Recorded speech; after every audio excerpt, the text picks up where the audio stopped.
नमस्कार, आप सभी का होलिस्टिक वेलबींग यूट्यूब चैनल में स्वागत है। आज हम बात करेंगे बौद्धिक विकास, इंटेलेक्चुअल डेवलपमेंट, जो कि सर्वांगीण विकास का होलिस्टिक वेलबींग का एक महत्वपूर्ण पार्ट है। यदि आज हम बात करें तो प्रत्येक जगह पर बौद्धिक विकास की, इंटेलेक्चुअल डेवलपमेंट की बात होती है। सभी अपनी रिश्तेदारी में या कहीं भी हम जाएं तो बच्चों से उनके मार्क्स, उनके सब्जेक्ट्स और उनके डेवलपमेंट के बारे में पूछा जाता है कि आपने पढ़ाई में, यानी पढ़ाई जो है वो वैसे एक पार्ट था, जो बौद्धिक डेवलपमेंट है वो सर्वांगीण विकास का एक पार्ट था, लेकिन आज बौद्धिक विकास को ही सब कुछ मान लिया गया है। तो आज हम इस पर डिस्कस करेंगे। तो इसमें हमारा कि हम बौद्धिक विकास को कैसे बढ़ा सकते हैं, कैसे बच्चे के बौद्धिक विकास को, इंटेलेक्चुअल डेवलपमेंट को हम अच्छा कर सकते हैं। सबसे पहला है आज हमारा टाइम टेबल। देखिए, किसी भी बच्चे के बौद्धिक विकास को, इंटेलेक्चुअल डेवलपमेंट को बढ़ाने के लिए बच्चे का एक टाइम टेबल होना चाहिए, फिक्स टाइम टेबल। वो उसी टाइम टेबल पर लर्न करें, उसी टाइम टेबल पर रिवाइज करें, उसी टाइम टेबल पर राइटिंग करें, उसी टाइम टेबल पर खाना खाएं। एक फिक्स टाइम टेबल हो, फिक्स शेड्यूल हो, न्यूज़पेपर पढ़ने का शेड्यूल, गेम खेलने का शेड्यूल, खाना खाने का शेड्यूल, स्कूल जाने का शेड्यूल, पढ़ने का शेड्यूल। तो सभी शेड्यूल्स जो हैं उसके फिक्स होने चाहिए।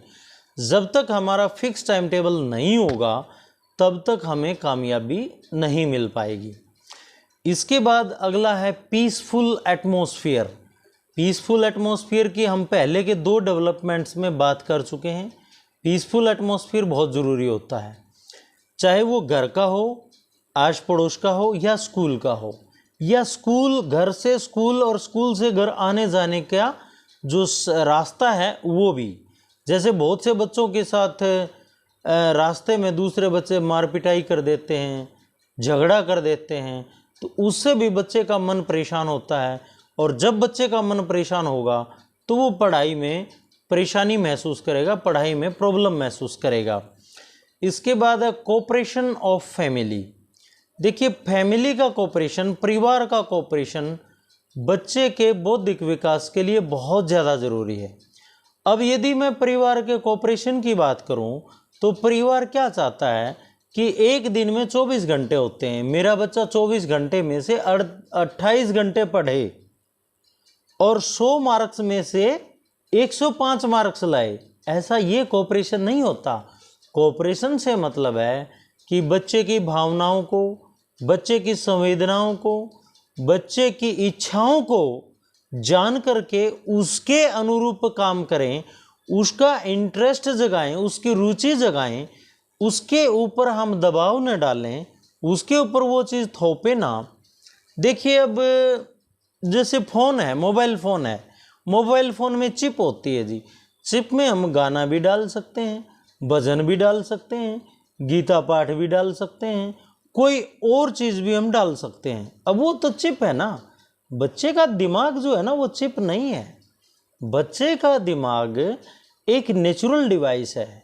उसको भी प्रॉपर आराम चाहिए, उसको भी प्रॉपर प्यार प्रेम चाहिए, उसको भी प्रॉपर डाइट चाहिए, सब चीज़ें उसको प्रॉपर चाहिए। तो इसके लिए परिवार का कोऑपरेशन बहुत ज़्यादा ज़रूरी है। यदि बच्चे के मार्क्स कम भी आते हैं तो भी आपको कोऑपरेट करना चाहिए और उसे प्रेरित करना चाहिए कि वो आगे बढ़े, आगे मेहनत करे। अब देखिए, पहले होता था कि बहुत ज़्यादा मार्क्स 98, 99, 99.5 बहुत वैल्यू होती थी। अब आप देखिए, हर जगह पर एंट्रेंस एग्ज़ाम होता है, चाहे वो सेंट्रल यूनिवर्सिटी के लिए CUET का एग्ज़ाम होता हो, चाहे वो LLB में एडमिशन लेने के लिए क्लेट का होता हो, नेशनल लॉ यूनिवर्सिटी के लिए। अगर आप मेडिकल यूनिवर्सिटीज़ में जाना चाहते हैं तो नीट का एग्ज़ाम होता है। अगर आप IIT में जाना चाहते हैं तो JEE मेंस का एग्ज़ाम होता है। तो कहीं पर भी अगर आप एडमिशन लेने के लिए जाएंगे तो आपके बच्चे को एंट्रेंस एग्ज़ाम देना ही देना पड़ेगा। तो फिर आप मार्क्स के लिए इतना दबाव क्यों बनाते हैं? मार्क्स के लिए इतना दबाव बनाना ठीक नहीं है, अच्छी बात नहीं है। बच्चे को दबाएं नहीं, बल्कि उसकी स्वाभाविक प्रतिभा को जगाएं। इसके बाद आता है कोऑपरेशन ऑफ स्कूल। यदि मैं स्कूल की बात करूं तो स्कूल का कोऑपरेशन दो पहलुओं पर ज़्यादा देखने में आता है। एक तो वो फीस के मामले में कोऑपरेशन को देखते हैं, दूसरा वो देखते हैं कि भाई हमारा बच्चा टाइम से फीस देता रहे, ठीक है जी, मान लिया।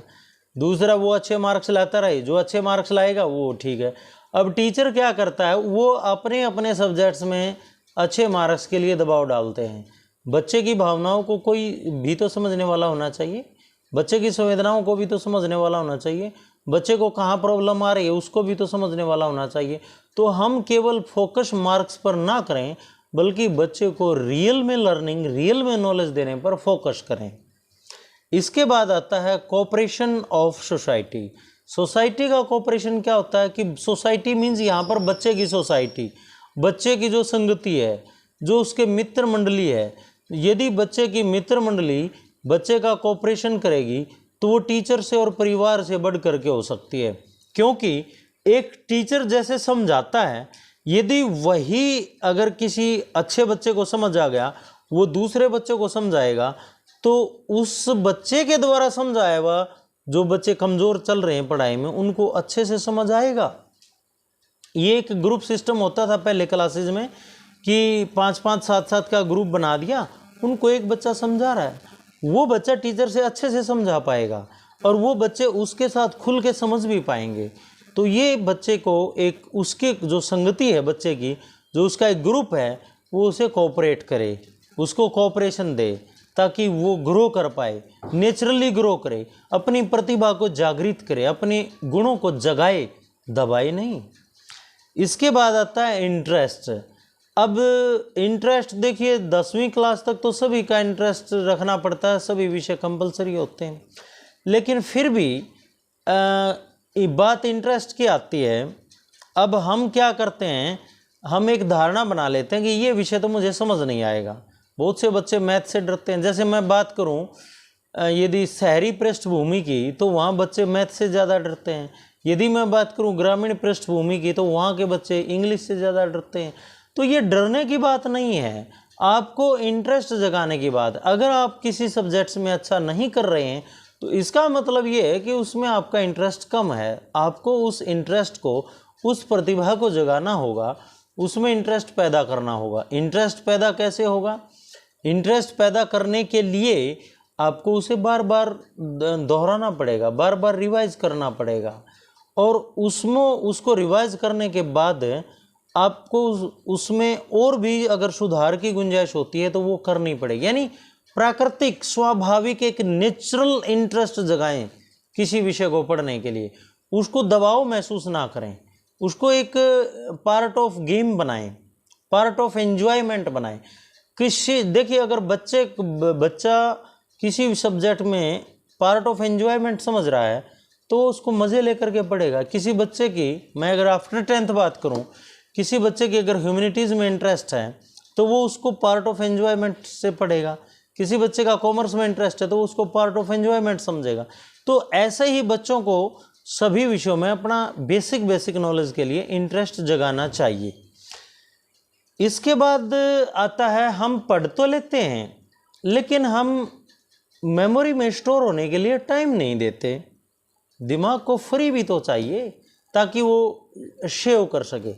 अब हमारा जो माइंड है वो फ़ोन के, आपके मोबाइल फ़ोन की तरह काम करता है। आपने कोई एक्टिविटी करी, यानी कोई जैसे प्ले स्टोर से हम कोई ऐप डाउनलोड करते हैं तो ऐसा नहीं है कि वो क्लिक करते ही डाउनलोड हो जाएगी। उसे डाउनलोडिंग में टाइम लगेगा, फिर वो इंस्टॉल होएगी, टाइम लगता है। और वो भी जिसकी जितनी ज़्यादा मेमोरी होती है, जिसका जितना ज़्यादा MB की या GB की ऐप होगी, उतना ही ज़्यादा टाइम लेगी। तो इसलिए हमें क्या करना चाहिए, हमने कोई विषय पढ़ा, पढ़ने के बाद कुछ टाइम दें। जैसे हमने खाना खाया, खाना खाने के बाद हम कुछ टाइम देते हैं, कुछ रेस्ट लेते हैं, ताकि जो खाना खाया है वो डाइजेस्ट हो जाए। ऐसे ही जो हमने याद किया है, जो लर्न किया है, वो मेमोरी में स्टोर हो जाए। वो स्टोर करने के लिए पहले वो शॉर्ट टर्म मेमोरी में जाएगा, फिर जब हम बार बार रिवाइज करेंगे तो वो लॉन्ग टर्म मेमोरी में जाएगा, और फिर वही लॉन्ग टर्म मेमोरी वाला जब हम एग्ज़ाम में लिखेंगे तो वो हमें मेमोराइज इजीली हो जाएगा।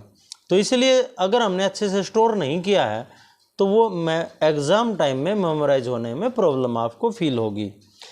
इसके बाद आता है, हम सभी क्या करते हैं, मार्क्स बढ़ाने का प्रयास करते हैं, मेमोरी बढ़ाने का प्रयास करते हैं, लेकिन हम उन फैक्टर्स को चेक ही नहीं करते जो हमारी मेमोरी को खाए जा रहे हैं, जो हमारी मेमोरी को कम कर रहे हैं, स्लो कर रहे हैं, हमारी रैम को स्लो कर रहे हैं, हमारे प्रोसेस को स्लो कर रहे हैं।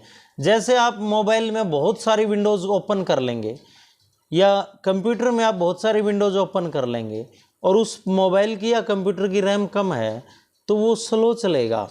ऐसे ही यदि हम म्यूज़िक में हमने पढ़ाई ख़त्म करी और तुरंत बाद म्यूज़िक स्टार्ट कर दिया, उसके बाद हमने तुरंत बाद कोई और काम कर दिया, तुरंत बाद कोई और काम, यानी माइंड में बहुत सारे विंडोज़ अगर हम खोले हुए हैं तो फिर वो पहली बात तो लॉन्ग टर्म स्टोर नहीं होता, और लॉन्ग टर्म स्टोर नहीं होता। दूसरी बात, ज़्यादा विंडो, जितनी ज़्यादा विंडो हम ओपन करेंगे माइंड की उतनी ही ज़्यादा मेमोरी स्लो चलेगी।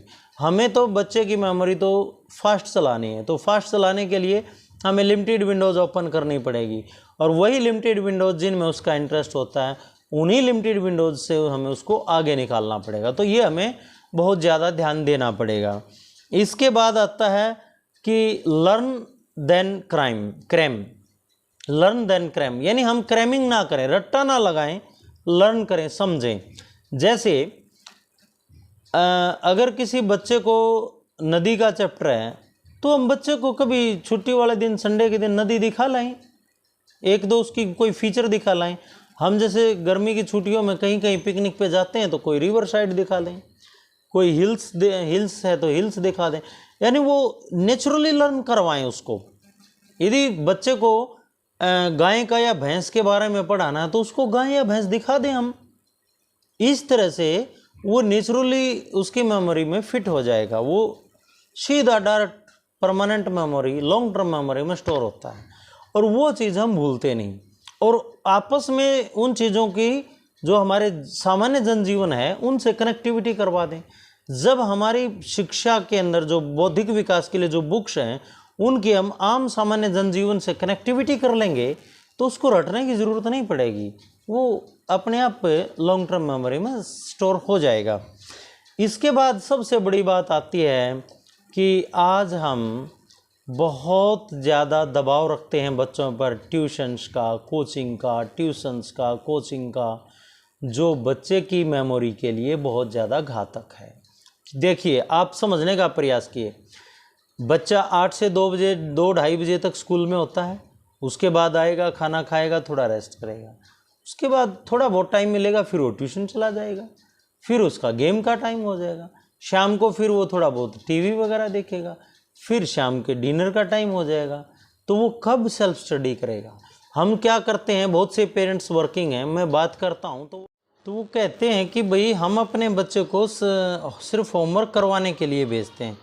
अब आप देखिए, वो वहाँ पर होमवर्क तो कर लेंगे लेकिन वो घर आकर के सेल्फ स्टडी कब करेंगे?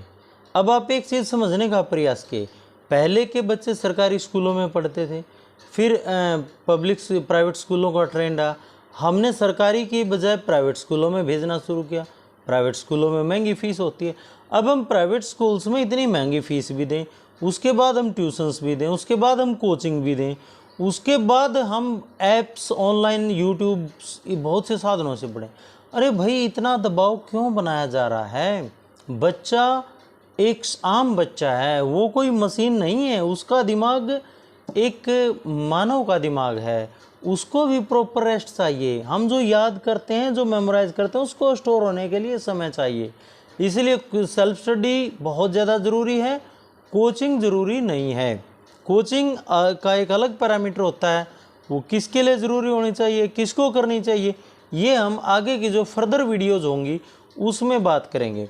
अब हमने जितने पहलुओं पर बात करी है, इनके जो हमने हेडिंग दिए, जो हमने पॉइंट दिए, इन सब पर एक एक वीडियो अलग से आएगा।